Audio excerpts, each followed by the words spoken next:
Hey there, and welcome to Tealerland by Nitro over on GameJolt. Another interesting game that was suggested for a story breakdown recently, and one that I actually kinda had on my list for a bit, but never really jumped into it because I didn't really quite remember if there was like a really tangible story there. I remember like some tidbits at the time, but I wasn't super sure about the game itself until I actually dove deeper and actually paid attention to the stuff that was happening in the game, because while I usually try to get a good idea of what's happening in the story, sometimes with the game itself I tend to put that to the side if I'm not paying attention or something. And honestly, the story ends up being quite interesting, at least in my opinion, and so we're gonna break it down here for you. So of course, with all that said, as always, spoilers ahead, flashing lights, jump scares possibly, and let's just get right into it. Years have passed since the unfortunate closure of the Tealerland amusement park, founded by you, David Artell, along with your brother Teal. The reasons for the closure were never fully disclosed. Since then, you both have moved on and gone separate ways. After all of this time, the park still stands, abandoned, untouched, until now. Someone familiar has called.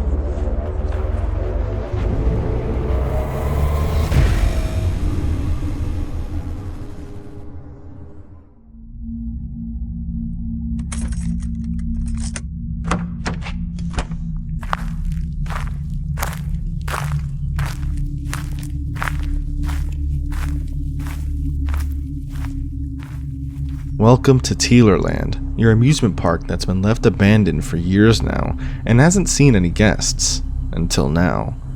One rainy and stormy night, you've come back, lured by someone over the phone, someone you know. You walk around the park, seeing reminders of a glorious age long since gone. As you take note of your surroundings, you find a piece of paper on the floor, a lore page, which will reveal more information about you, your brother, and Tealerland's history. You find a suspicious pile of garbage bags, hiding a ladder hatch. As you descend the ladder, you need to keep an eye out for Tealer, the main mascot, who's hiding in the darkness, and will constantly try to catch you until you reach the bottom. We've now made it to the underground facility underneath the park. Here you're able to select the levels, difficulty, lore pages, and even upgrade paths that will make your playthrough easier. Now, before moving on to the rest of the levels, I want to discuss the gameplay mechanics. While normally I don't talk about the gameplay mechanics specifically in these videos, I'd like to try and change that and actually have a section dedicated to discussing the different mechanics throughout the game, and especially as the game gets harder and harder. This underground facility you entered consists of 3 rooms: the control room, the hall, and the supplies room. The control room is the main room, which we'll actually discuss at the end. Now, generally speaking, you can move between these rooms, but before doing so, you can actually check through the keyhole to make sure that there's nothing between the hallway that connects the rooms. If you spot something outside the door, you must act accordingly. If there's something growling outside, step away from the door. Otherwise, stare at the mascot until it leaves. While in the hallway, you can enter the supply room on your left, but beware, you can encounter threats in here as well. Treat these threats the same way as you would if you saw them in the keyhole. Now, the supply room. This is where you're going to be assembling a lore robot every hour. This is the foundation of the gameplay in Tealerland. You'll need to lead threats into their containment rooms in order to complete the hour, so there's no time limit here. This isn't about trying to start at 6 AM, this is about making sure that the mascots are led to their specific rooms and kept there. That's where the lure robot comes in. Each hour, you'll assemble the lure robot using spare parts that'll randomly spawn throughout the 3 rooms. You need 3 pieces in order to assemble the lure robot. Once it's assembled, you can use the robot to lure the threats into those containment rooms I spoke of earlier. In the control room, you'll find a checklist which will describe which mascots need to be lured, because there are going to be some mascots that you simply have to avoid and you can't specifically lure into the rooms, so there'll always be a constant threat. So now that takes us back to the control room, which is where you're going to be using a terminal to control the robot that will be luring the mascots to their specific rooms. Once on the terminal, you lure threats with the robot by slowly leading them to a containment room. You must be careful though to ensure that the lure does not get corrupted by threats in close proximity. In other words, you have to be careful with how you lure them. You don't want to stay close to these threats too long, otherwise you'll have to go through a whole separate process with the lure robot. Should your lure get corrupted, you must head back to the supply room and access the robot's firewall, where you must find and rebuild the corrupted file. These files always start with the term Zanny_, so find these files and rebuild them. Finally, if you're attacked by an animatronic, there is a one-time medical syringe that'll help you recover in the supply room. Be careful because you only get one of these. Now that covers the basics with regards to gameplay, with exception to the animatronic's own mechanics, which will be discussed as we go through the different levels of the game. As you progress through the game, specifically each hour, you will gain access to new character descriptions, revealing the animatronic's mechanics. For instance, with Tealer, you must not stay in the same room, or stay at the keyhole if Tealer is outside. Now, Hour 1 introduces Willow, who must be stared at in the hallway whenever she laughs. This is one of those characters that cannot be lured at all, so you just have to make sure to deal with her whenever she appears. The first hour is relatively simple. You need to lure Tealer into his containment room and then you're done, while dealing with Willow in the background. Once you finish the first hour, you then hear some dialogue from the person that called you here in the first place, and this is going to happen after each hour.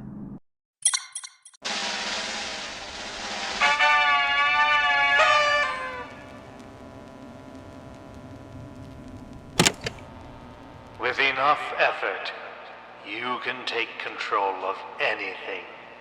An ability far more powerful than any other.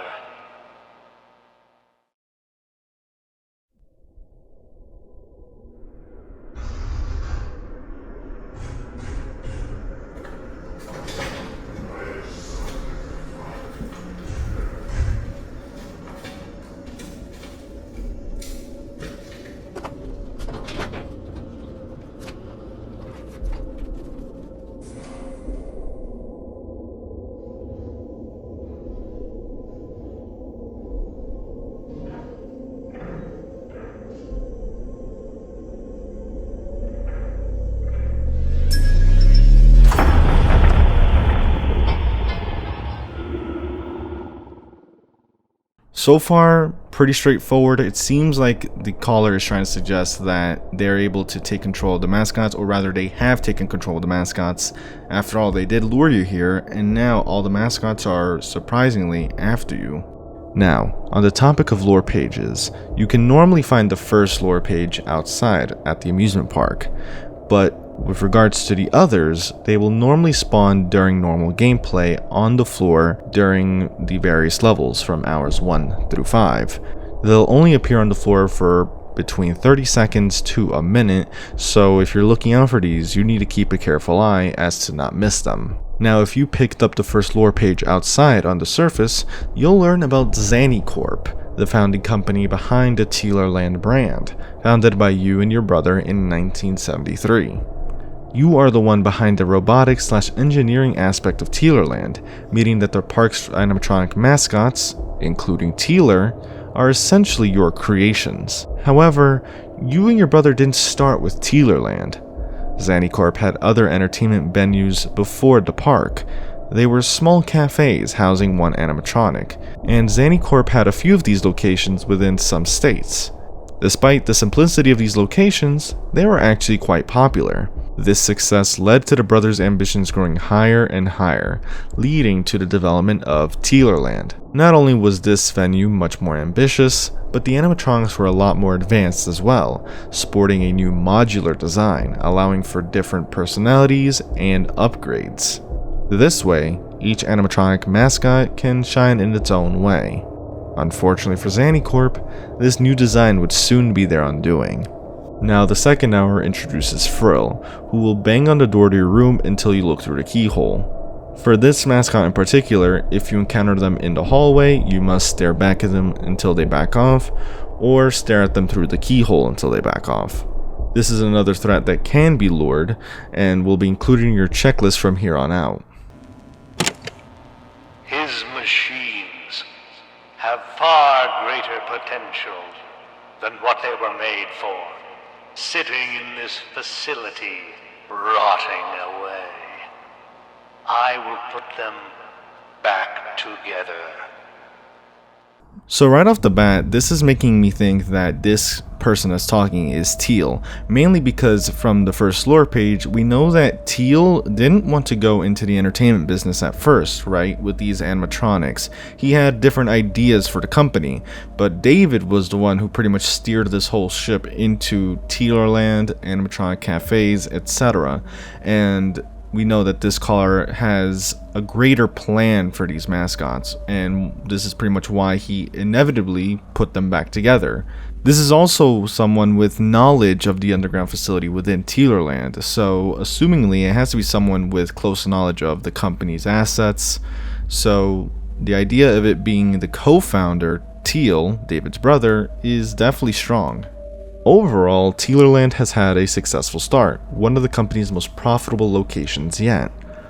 Looking back at the first lore page, Teal actually had a different vision for ZaniCorp, aside from this entertainment route that they've gone for, right? But in the end ended up going along with your plan in the entertainment business. Despite the park's success though, Teal took issue with the mascot's design. While David was the man behind the robotics, Teal was the one who was actually making the character designs. As a result, he thought that the mascots didn't look realistic enough. Now, the reason for this is because David wasn't interested in making the original designs that Teal had made. His main focus was making animatronics that could be easily repaired, maintained, upgraded, and or changed. This brings us back to that new modular design that was mentioned in the first lore page. Now, Teal tried to push back on this issue, asking for the animatronics to change, and this would end up being the first of many debates between the brothers. Now, before we move on to the third hour, I haven't talked too much about the perk system, which simply put gives you upgrades to make your playthrough easier. You gain upgrade points by completing levels, both in normal and hard difficulty. Of course, you could also choose to not interact with the system at all, and you could still beat the game. As for what the perks actually are, 5 of the perks mainly deal with the Lure Robot's abilities, including greater map vision and accessing doors much quickly, and then the one other upgrade is pretty much increasing your maximum health, allowing you to survive against the mascots much more easily should you get attacked. Moving on to the third hour, we now have Tacy, another lureable mascot, who works just like Frill, but is a lot harder to hear, meaning you must pay extra attention to her sound cues if you don't want to die. However, that's not all that Hour 3 introduces. Now, the facility itself is changing. The power has started to become unreliable, meaning that you must now start using your lure to refuel the facility's generator, by collecting gas canisters on the map and bringing them to the generator. If you let the power run out, the doors will lock, the lights will go out, and the lures stop working, forcing you to restore the power. They were meant to be taken apart, modified, tampered with. He should have known. One day it would all be compromised. Even more information kind of pointing to the idea that the caller is in fact Teal because they know about the mascot's modular design. What's interesting though is that they said that it would all one day be compromised. The question is, are they talking about the fact that this person, maybe Teal, was able to take control of the mascots? Or are they talking about a different situation? Maybe when the park was still open. Our next lore page signals a shift in Tealerland's interest. Almost a year later, and funding has dropped dramatically, leading to employee layoffs and barely any maintenance for the mascots. David didn't care as to why interest dropped like this, but Teal thought differently. He thought it was due to the mascot's creepy and unnerving appearance, driving away customers. He already brought up issue with the animatronics' appearance when the park opened, but it seems to have fell on deaf ears. Due to the fragile materials used to make the mascot suits in the first place, they actually started to melt and sag, contributing even more to that unnerving appearance that Teal was complaining about. This time though, Teal had to take action. He started to tamper with the mascots, leading to irreparable damage to both the suits and the underlying endoskeletons, which led to the tragedy that would follow soon after. Now, the penultimate hour actually introduces Mischievous, a mascot originally planned on being part of the main gang, but was eventually scrapped and left in storage. He roams around the facility and can only attack the player if they enter the hallway while his music box is playing. He'll always announce his arrival and departure so you know when it's safe to travel through. Essentially, this is one mascot you do not want to run into in the hallway. However, whenever Mischievous leaves the hallway, he'll leave a little doll in the room opposite of you, which you must find and click on before time runs out. Essentially, if he leaves while you're in the supply room, he hides the doll in the control room, and vice versa. If you're in the control room, he hides the doll in the supply room. Now, if you let time run out, the doll will attack you, making you bleed, requiring you to use that one-time syringe in the supply room. One more step until the plan is complete. The clock is ticking. Whatever the caller's plan is, it's almost complete, and coincidentally enough, David only has 1 hour left. Tealerland fell from grace even more so now after the damage was done to the mascots. Something had ruined these mascots, but David didn't know why or who could have done this. When he entered the underground facility, that's where he found it. A lifeless body next to Tealer, in the middle of being repaired. The employee's body had a huge cut on his chest, but nobody ever heard the employee's screams. David couldn't let anybody figure out what happened, so he hid the body within Tealer's torso and made sure nobody could ever enter the underground facility again. And then the final hour, no characters are introduced, so you simply need to repeat what you did on night 4. It is complete. I've fixed them. I have made them perfect. They are all together now. They are now one. It will lure the beast out of his cage. It looks like the caller's plan has finally come to fruition. He's managed to take all the mascots and put them together into one, which we'll find out how that looks like in the finale. But before that, we have the final lore page to go through. The park would go out of order a few months after David closed the underground facility. Despite the brothers' debates, Zanicorp would finally close, along with Tealerland. David wanted the park to be forgotten, rather than be remembered as a failure, but he could never tell Teal this. Either way, he didn't need to, as the park was already running out of money, and the closure was an inevitability. And with the closure of the park, the brothers parted ways.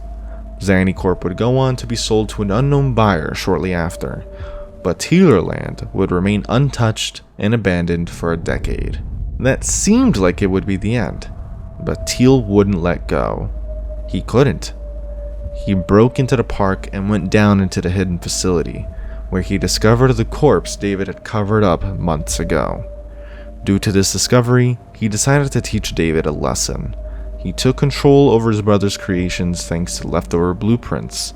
Finally, the year was 2000, and he made a call to his dear brother. The bait had worked. The monster was drawn back to its home. And now it's time for the grand finale.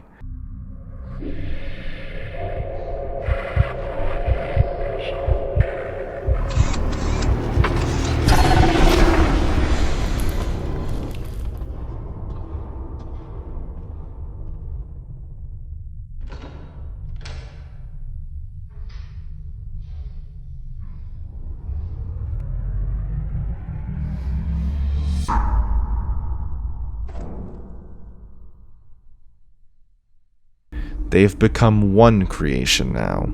This creation is referred to as the deterrent. In order to protect yourself, you must flash your light in the hall he's hiding in until he leaves.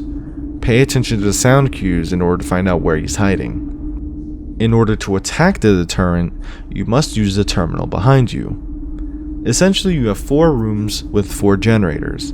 You can lead the deterrent into these rooms by opening the doors to these rooms.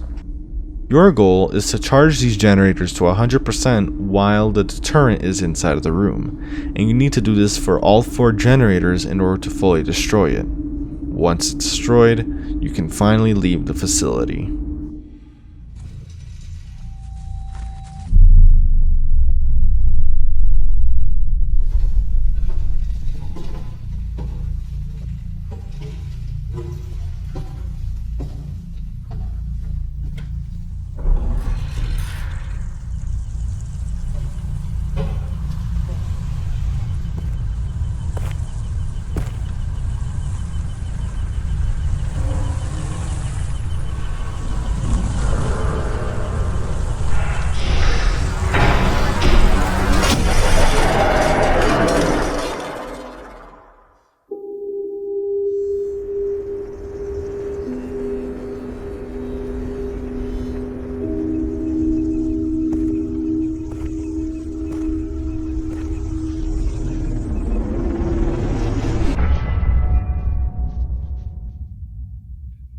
Don't you despise me? Don't you want me gone? For all the times I tried to fix your wrongdoings, I have already lost. So go ahead, David. Free me from this place.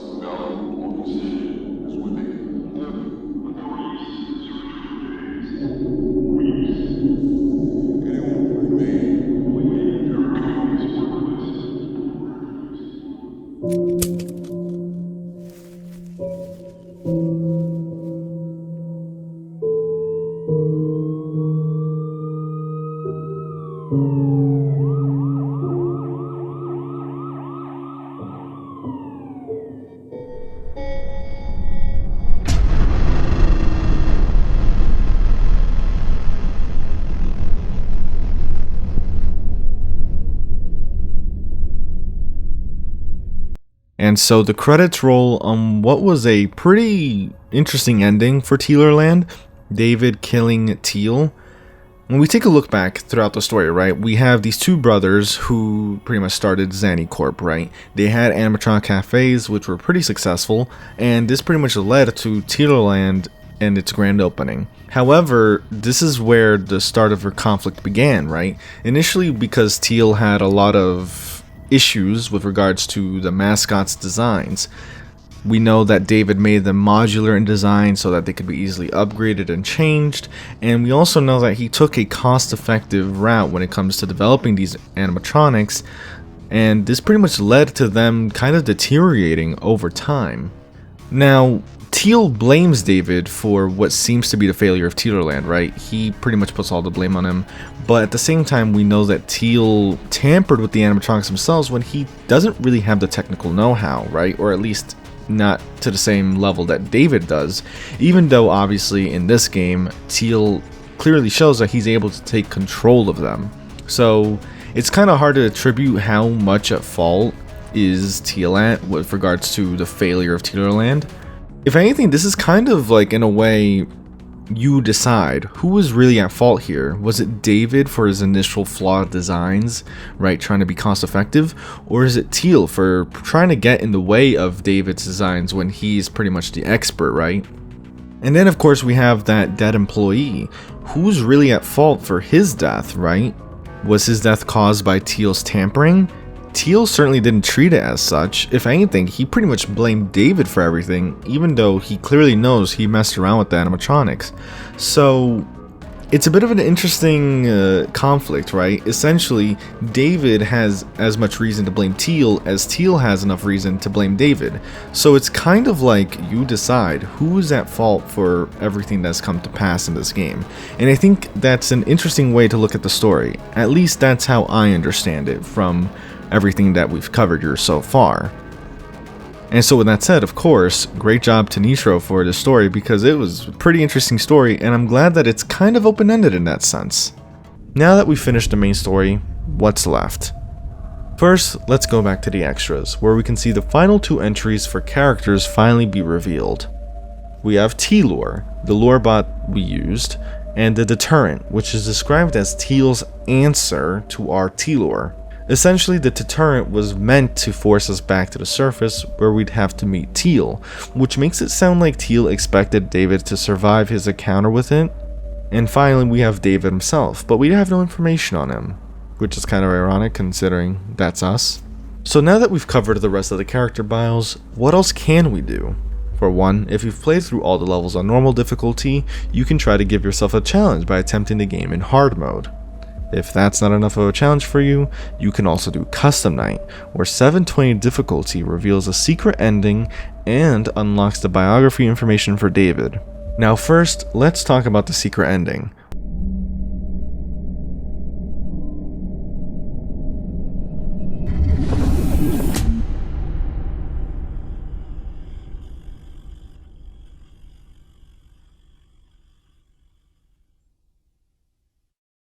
Which is essentially a short cutscene showing what appears to be a handmade stitched suit, with a hand reaching out of it, and it ends with the text, "The Third." My first impression of this ending was that maybe there was a third brother out there somewhere that had maybe been missing for a long time until now. It's my best theory on the matter, and I think this might have been made for the purpose of teasing a potential sequel. Now, while there's no direct sequel happening, there is Xanaban, an original point-and-click horror game being developed by Nitro, Tealerland's developers, and it's meant to be a spiritual successor / soft reboot. At least that's the intention for this game as of 2 years ago. This game does take place, as I said, in the same universe, but it's hard to tell whether Xanaban will be closely related to Tealerland aside from the whole in-game universe aspect. Finally, we learned some interesting information regarding David from the character bio that we finally receive after beating 720 mode. For one, the Tealer mask that he's seen wearing at the end of the game, apparently he brought the mask to the facility hoping that the animatronics would confuse him for a robot, which unfortunately didn't work. My guess is the reason why he might have brought this mask is because of the incident that happened between the employee and Tealer, right? Maybe he thinks that Tealer killed the employee, right? I mean, again, only he would know how that employee died, right? So if it was due to action taken by the animatronic, like Tealer actually killing the employee and not just some accident, maybe that's what led to him bringing the mask, trying to avoid a conflict like that in the first place.